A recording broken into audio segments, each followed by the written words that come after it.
One, two, three, funky.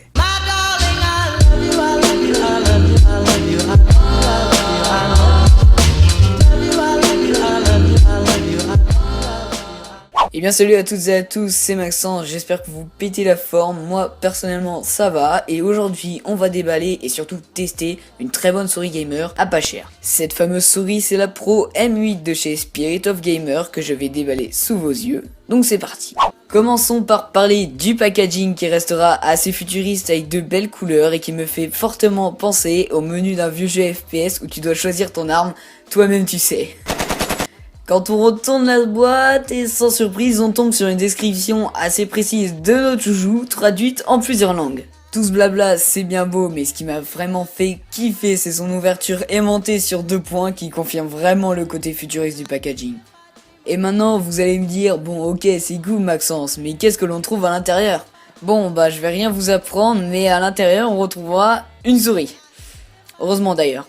Non, je rigole, bien sûr on retrouvera d'autres choses comme des autocollants de la marque et encore et toujours une notice. Un peu chiante à déballer d'ailleurs. Maintenant attaquons-nous enfin à notre souris qui sera entreposée entre 2 protections plastiques qui garantiront un aspect optimal à notre souris durant le déballage.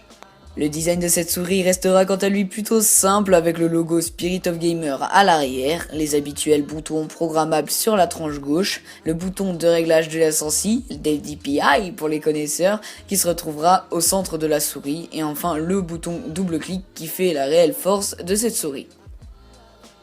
Je l'ai testé pas mal de fois et je peux vous affirmer qu'il marche superbement bien. En parlant des DPI, cette souris nous proposera 4 niveaux de sensibilité, 800, 1200, 1600 et enfin 2000 DPI.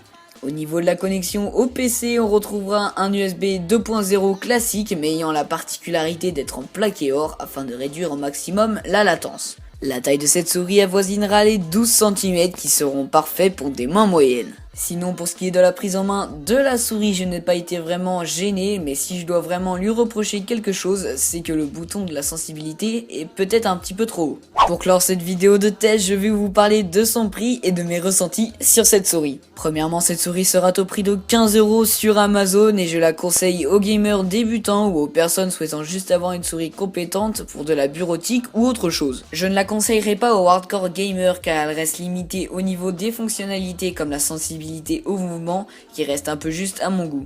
Mais j'ai vu que Spirit of Gamer faisait aussi des souris bien plus haut de gamme donc je vous laisse aller checker leur site dans la description. Et ben voilà, cette vidéo est maintenant terminée et moi je vous dis à la prochaine pour une nouvelle vidéo. Goodbye.